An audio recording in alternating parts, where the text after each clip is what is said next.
Hello friends, welcome back to the channel. A brand new Pokemon Legends ZA trailer has just dropped in the latest Nintendo Direct. We're going to take a look at all of the details today because there is a lot to get through. Lots of information about these games that I'm surprised wasn't revealed in that Pokemon Day Presents trailer. So we start the trailer off with a look at Mega Salamence opening the show. It drops a huge Draco Meteor onto Altaria, and it's really nice to see that animation finally. We get a sneak peek at some other Pokemon here, closer look at Mega Gallade. Noivern revealed for the first time in these trailers, and Mega Gengar as well. We know that will be returning in Legends ZA.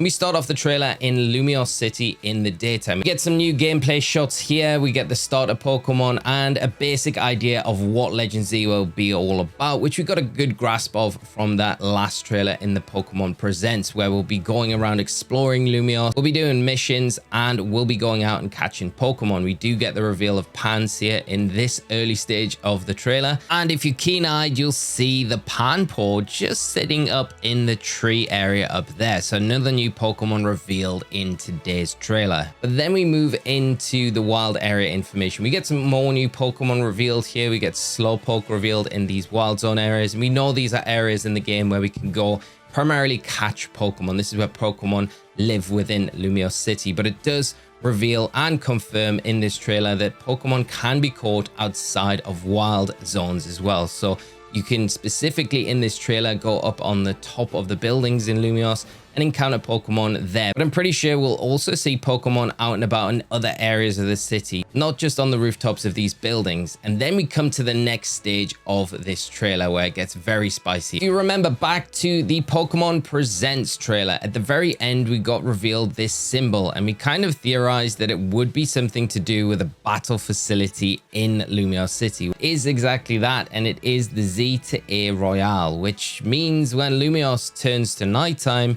those wild zones, those wild areas turn into battle zones, and strong trainers come out and populate the city for us to battle against. You're going to start out with a Z rank. As always, you're going to be at the bottom of the pile and you're going to be working your way up to the A rank. It's said in the trailer that those trainers that do get to rank A get a wish granted. I have no idea what the wish granted means right now, but it's probably not something that we're going to find out until the games are released and we've been able to play through them. You can see the battle zones are highlighted in red, whereas when they're a wild zone, they're green. So when you enter through these areas that are a battle zone, you can see you're going to get some statistics appearing in the top right of your screen. You're going to get the number of wins you've got. You've also got a little ticket icon. These are going to be the experience points that you're required to level up to that next rank. So you can see, I think this is our starting rank. So Z, to get up to rank Y, we're going to have to get 3,000 experience. And I don't know how many experience points each trainer gives us yet. We don't get that information in the trailer. We've also got another total, which is going to be the monetary value or coins that we're going to get, which we get in every Pokemon game. You get money for beating an opposing trainer. It's going to be no different in this one. Now, there are some mechanics here. If one of these battle zone trainers spots you out in the wild, then a battle will commence. You've been challenged automatically. But there is a mechanic where you can avoid being spotted by the trainers. If you sneak up on them, it's later shown in the trailer that you can land a surprise attack and you get a huge advantage in the battle. So this may mean that you can sneak up, avoid eye contact with the trainer, and maybe take down a much higher ranked trainer than you would have normally if you're a lower rank at the time. See that the battles are that standard battle mechanic of being kind of free battles as well. And the information about the trainer, when you do sneak up on them or approach them, you'll see their trainer name, you'll see how many Pokemon they've got, and the rank that they currently are. It's interesting to note as well that the level of a rank D trainer is around 44 shown in the trailer here. So we kind of get a good gauge. There's only 3 more ranks after D. So you can imagine the trainer levels aren't going to go too high after this. But you can see as well on that ticket information, you're going to need 38,000 experience tickets or whatever experience points to level up to the next rank. Something I haven't really talked about before is the mega symbol bar here down here, if you watch it closely, it is looking like it is counting down. So it appears that mega evolution is only something that you can do for a set amount of time. Once that bar looks like it's ran out of energy, you probably revert back to your base form before mega evolution. So interesting to see that you've only got a set amount of time to take advantage of your mega evolution. And I'm not sure if choosing different attacks will drain that bar as well, so you only get a set amount of attacks or you get a set amount of time in the mega evolved state with your Pokemon. Be interesting to see, because in the original trailer we did get a close look at that bar, but it wasn't something that I really picked up on too much. And you can see here at the end of a match that you do in fact earn tickets by beating an opposing trainer in the battle zone. You do have promotion matches as well, which I'm assuming there'll be casual battles in this to maybe help level up, so you're not relying on just doing the battle zone trainers the whole time.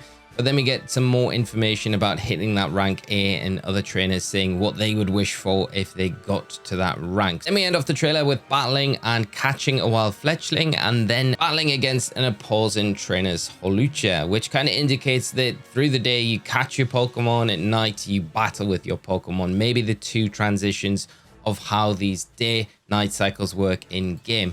Get some other shots, new shot of AZ, a little bit of a teaser of Zygarde, and then this end clip here, which is us going up against, I'm assuming, a very strong Omega Pokemon, and there's nothing I can do to make this out. Maybe the pink aura around this Pokemon gives it away, but it definitely is a Mega Pokemon. Other than that, we don't get any indication. Then the trailer ends with a confirmation of Legend ZA coming out in late 2025. So that is all the new information. A pretty short trailer. It's about 3 minutes long in total, but we got a lot of new information, especially the ZA Royale tournament, which is going to be a huge part of this game, especially that day-night cycle. I didn't expect that to be something that we would see. Just thought the day-night cycle would transition like it did in every other Pokemon game, but it looks like through the day we're going to be going out, catching, exploring, progressing through the story mode, and then at night we're going to have a different story quest to kind of complete, which is going to be the ZA Royale, where we have to get to that rank A by battling wild trainers. It'll help us level up for the quests that we do through the day, I guess, and vice versa through the day help us in the night. And those coins that we require at night, I'm guessing that we'll be able to spend at the Pokemarts through the day. But that information alongside the new Pokemon that were revealed in today's trailer, it is very exciting. I think the confirmation of late 2025 kind of solidifies the idea that it is going to be released around that November time slot. I can't see it being any earlier than October, but November just feels like a good slot. I've kind of thought that the whole time, but let me know when you think it will be released. I don't feel like September, like has been theorized by a lot of people, feels like late 2025. So we'll have to wait and see on that one. Let me know your thoughts on everything that's been revealed in this latest trailer. And if there's anything I've missed that you spotted, do drop them down in the comments below. And I'd love to start the conversation about these games. We've got a long way to go, but I'm sure we're going to get a lot more reveals in the run up to this game. Thank you so much for tuning in, friends. Have a great rest of your day, and I'll see you all in another video very soon. So until then, take care. Bye.